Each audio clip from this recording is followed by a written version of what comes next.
তোরা কোথায়? বেরিয়ে আয়, পালাতে পারবি না আমার হাত থেকে। বেরিয়ে আয় বলছি।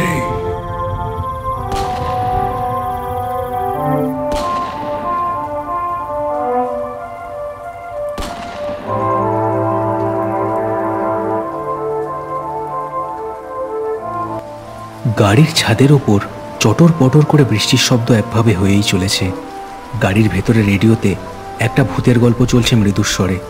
সামনে লম্বা ফাঁকা হাইওয়ে, গাড়িটা এগিয়ে চলেছে হাজারিতলার দিকে। গাড়িতে বরেন আর তিলক বসে আছে। তিলকই চালাচ্ছে গাড়িটা। তাদের গাড়ির ব্যাক সিটে বিশাল বিশাল দুটো সাদা বাক্স। কড়কড় করে একটা বাজ পড়ল কাছেই কোথাও। থ্যাঙ্কস রে, ডিউটির পরে ভাবে ডাকতেই চলে আসার জন্য। হয়েছে, আর কতবার বলবি? তুই তো আর ইচ্ছে করে ডাকিসনি, হাতে চোট লাগিয়ে বসে আছিস, সেই জন্যই তো ডেকেছিস।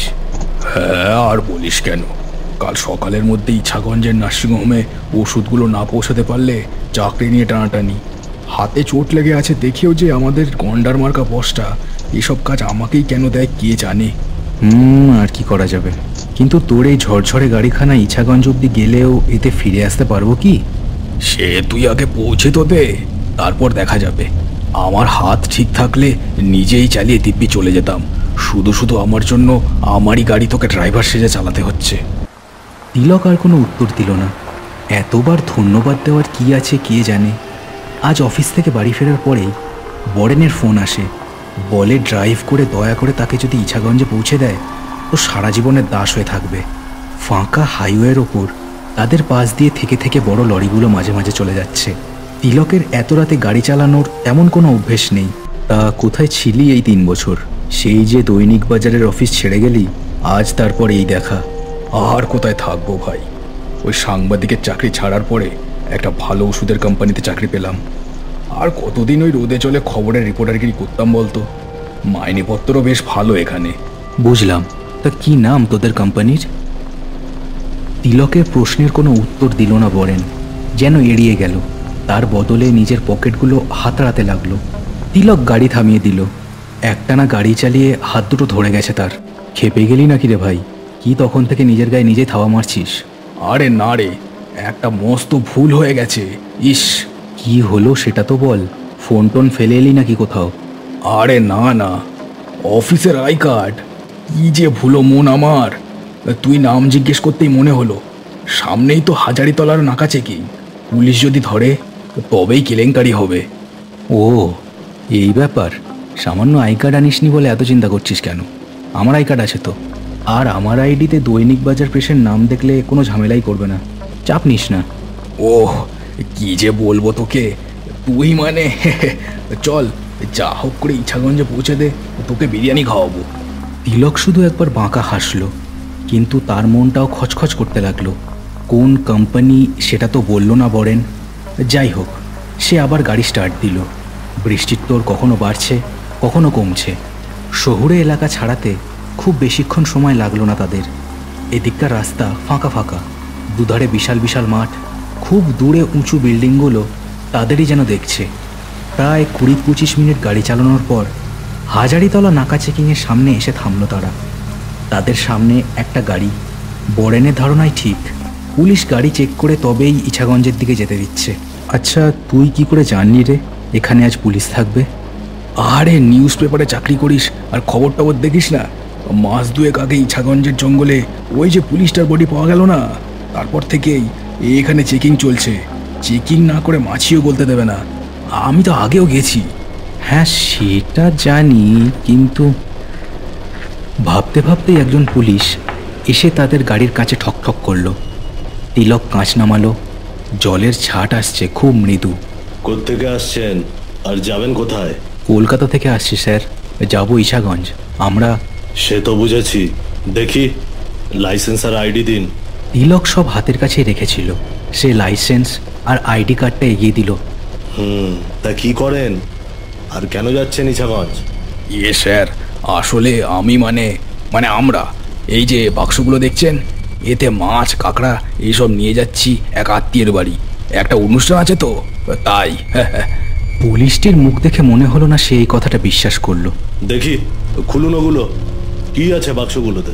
তিলক এবার বেগতিক দেখে তার প্রেসের আইডি কার্ডটা পুলিশ ভদ্রলোকের সামনে তুলে ধরল। ও, দৈনিক বাজারের সাংবাদিক নাকি আপনি? বেশ বেশ, এই রামপাল, যেতে দাও এদের, যান। তিলক বুঝল কাজ হলো তার, কিন্তু বরেন হঠাৎ মিথ্যে কথা বলল কেন? সন্দেহটা মনের মধ্যে আরো গাঢ় হচ্ছে। পুলিশের চেকিংয়ের মধ্যে দিয়ে গাড়িখানাকে দক্ষ হাতে তিলক বের করে আনলো।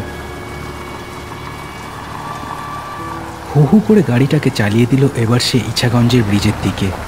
রাস্তার দুধারের বাড়িঘর উধাও হয়ে গেছে এখন। দুধারে শুধু ঘাসের বন।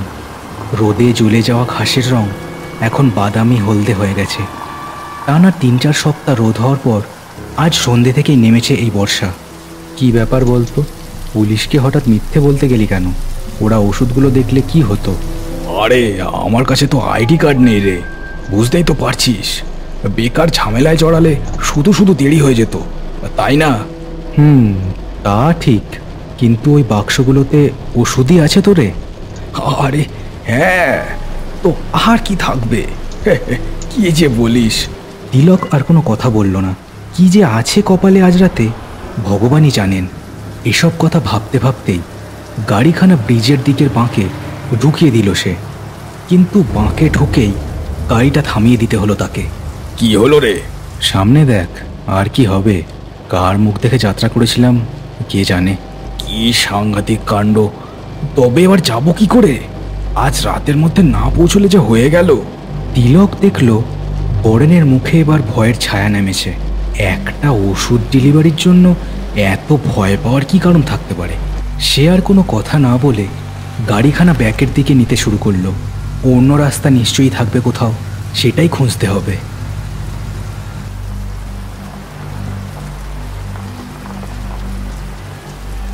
গাড়ি ঘুরিয়ে উল্টো দিকে যাওয়া শুরুই করেছিল।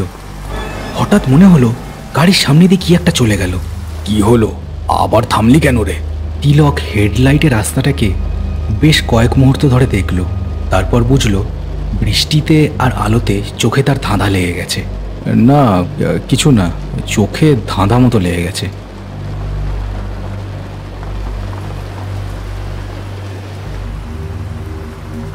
গাড়ি চালাতে চালাতে তারা যে রাস্তায় ঢুকলো সে রাস্তাটা আদতে জনশূন্য। ঘাসের বন আর দূরে লম্বা লম্বা গাছের সারি ছাড়া বাড়িঘর খুব একটা নেই ধারে কাছে। একটানা গাড়ি চালাতে চালাতে হঠাৎ কিছু একটা যেন চোখে পড়ল তিলকের। বরেনও দেখেছে সেটা। একটা চায়ের দোকান মনে হচ্ছে না রে? কিন্তু এরকম জায়গায় চায়ের দোকান? লোকটার কি মাথা খারাপ নাকি? হ্যাঁ হ্যাঁ, তা চল না গিয়ে দেখি। যদি আর কোনো রাস্তা থাকে ও তো বলে দিতে পারবে। তিলকেরও সে কথাই মনে হচ্ছিল। গাড়িটা দোকানটার দিকে চালিয়ে দিল সে। দোকানের সামনে গাড়ি দাঁড় করিয়ে দুজনে নেমে কোনো মতে দরজা খুলে গা বাঁচিয়ে সেদিকে এগিয়ে গেল। দোকানের মধ্যে একটা বয়স্ক লোক বসেছিল, ঢোলা ঢোলা চোখ। ওদের দুজনকে দেখে কোনো কথা না বলে দুটো চা প্লেটে করে এগিয়ে দিল। ওরা অবাক হলেও কোনো কথা না বলে ভাঁড় দুটো নিয়ে নিল। হয়তো দোকানে এলে সবাই আগে চায়ের অর্ডার দেয়, তাই এই ব্যবস্থা। আহ, ভালো ভালো। তা দাদা, বলছি যে জন্য এখানে আসা, আপনি তো আগেই চায়ের ভাঁড় ধরিয়ে দিলেন। ইছাগঞ্জ যাবার জন্য ওই ব্রিজ ছাড়া অন্য রাস্তা খুঁজছেন তো? এই, আপনি কি করে জানলেন? মানে আমরা তো কিছু। সন্ধ্যে থেকে আপনারা 4 নম্বর, বুঝলেন কি না? ইছাগঞ্জের ব্রিজের মুখে যে গাছ পড়েছে সেটা তাদের মুখেই শুনেছি আমি। ও তাই বলুন, আমরা তো ঘাবড়েই গেছিলাম। যাই হোক, তা আছে নাকি কোনো রাস্তা? হ্যাঁ আছে, কিন্তু রাস্তাটা সুবিধের নয়। মানে যেতে চাইলে সে আপনাদের ব্যাপার। ওই শুরু করে দিলে তো বস্তা পচা ভূতের গল্প। কেন, কি আছে সেই রাস্তায়? ভূত? ভূত টুতের কথা কি আমি বলেছি নাকি? শুনুন তো আগে পুরো ব্যাপারটা। এই যে এই রাস্তা ধরে 3 মাইল গেলে একটা টানেল পড়বে। ওই টানেলটাই সমস্যার। মানে টানেলটায় আসলে কোনো আলো নেই, অন্ধকার ঘুটঘুটে, ওটাই ঝামেলা। আর কোনো অসুবিধা নেই। ভূত টুতের কথা?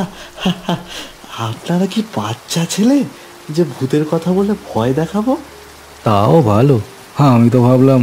যাই হোক, তিনজনের আর কেউ কোনো কথা বলল না। দুজনে চায়ে চুমুক দিতে লাগলো। দোকান থেকে কিছু দূরে তাদের গাড়িটা দাঁড় করানো। হেডলাইটের আলোয় আলো আলো হয়ে আছে চারিদিক। যখন তারা গাড়িতে এসে উঠল আবার, তখন আরও জোরে বৃষ্টি পড়তে শুরু করেছে। তাদের গাড়ির পাশ দিয়ে একটা ট্রাক চলে গেল। নে, এবার তাড়াতাড়ি চল দেখি। প্রায় 12টা বাজতে চললো। ইছাগঞ্জ এখনো প্রায় 5 কিলোমিটার। তাড়াতাড়ি কর। তিলক আবার গাড়ি ছাড়ল। শুরু হলো তাদের যাত্রা।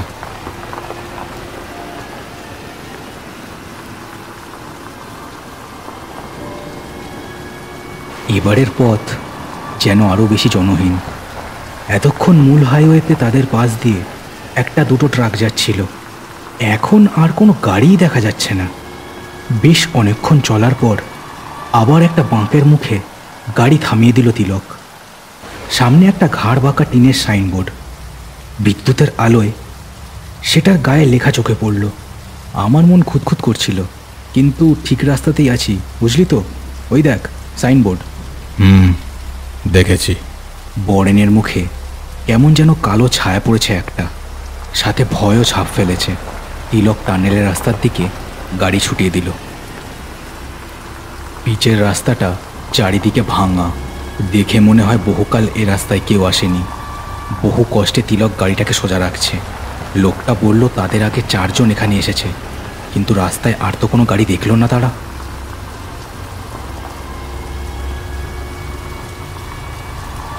মিনিট 10 পরেই তারা এসে থামল টানেলের মুখে।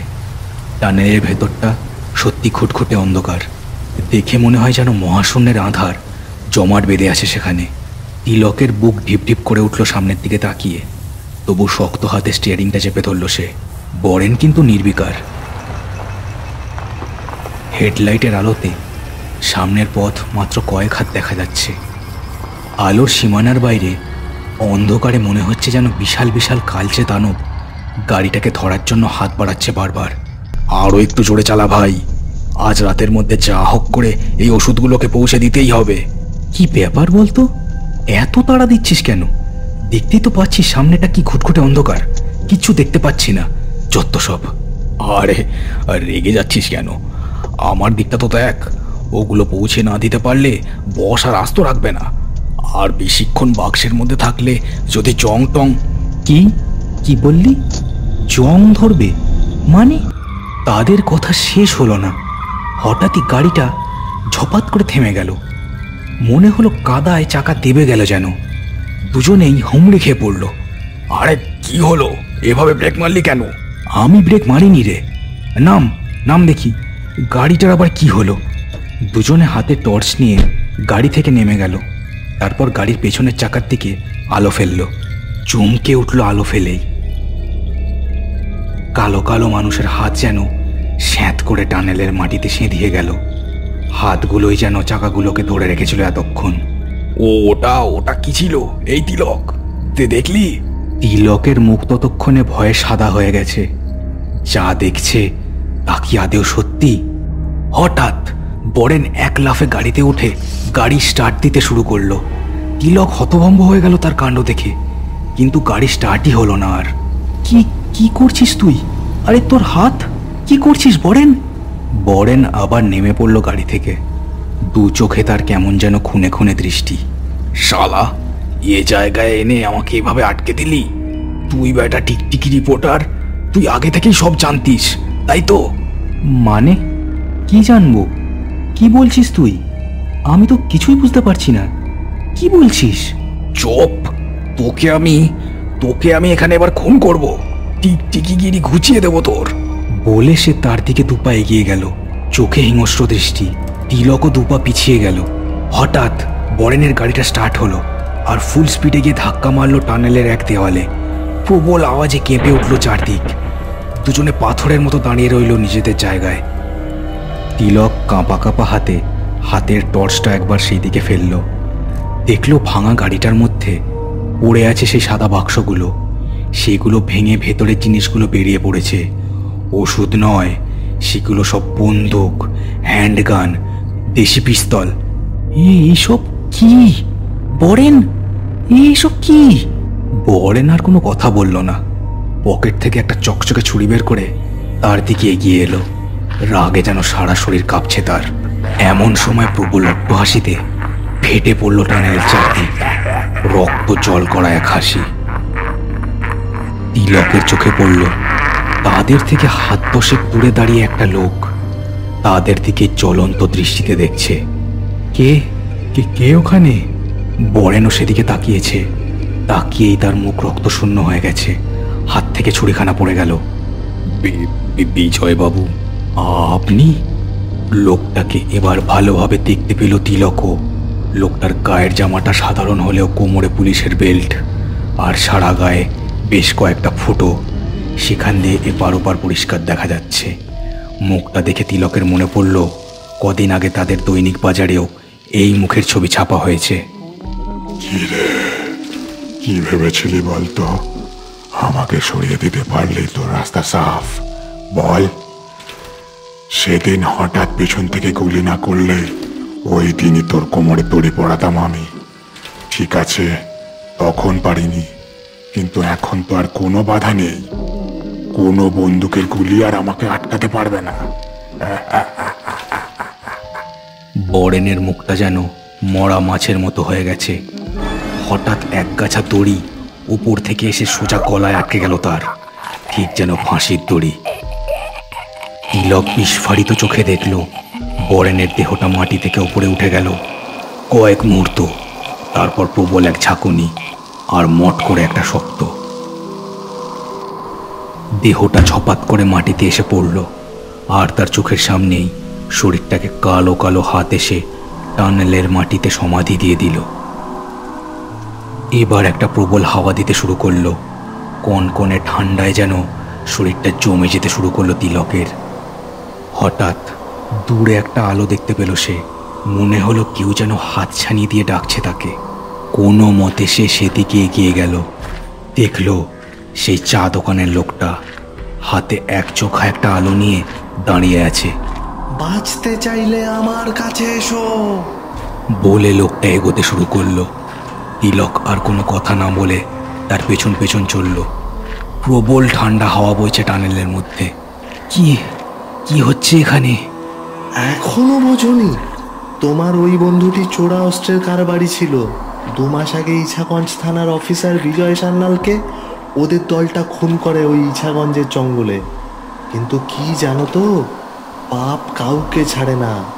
তোমার বন্ধুকে এতদিনের করা বেআইনি কাজের শাস্তি বিজয়বাবু নিজের হাতেই দিলেন। কিন্তু আমি কেন জড়ালাম এসবের মধ্যে? তুমি জড়িয়ে পড়েছ কারণ তুমি বোকা। তোমার রিপোর্টার পরিচয়কে তুরুপের তাস বানিয়ে আজ আবার ইছাগঞ্জে অস্ত্র পাচার করার চেষ্টা করছিল, বুঝলে? এবার সবটা বুঝতে পারল তিলক। 2 2 4 করতে কোনো অসুবিধে হলো না তার। বরেনের হাতে চোট লাগা, তাকে সাথে আনা, সবটা ছিল সাজানো। কিন্তু আপনি কে? ওই বেআইনি অস্ত্রের কোপে ইছাগঞ্জে বহু মানুষ মারা গেছে এতকাল ধরে। যারা মারা গেছে আমি তাদেরই একজন। এই অন্ধকার টানেলটাই এখন আমাদের সবার আশ্রয়স্থল। যাই হোক, ওই দেখো। বলে লোকটা থেমে গেল। তিলকও থামল। দেখল টানেলের উল্টো দিকের খোলা মুখের কাছে এসে পড়েছে তারা। চমকে পাশে তাকাতেই দেখল কেউ নেই। সে একাই দাঁড়িয়ে আছে সেখানে। বৃষ্টির শব্দ ছাড়া আর কোনো শব্দও যেন নেই সেই জায়গায় আর।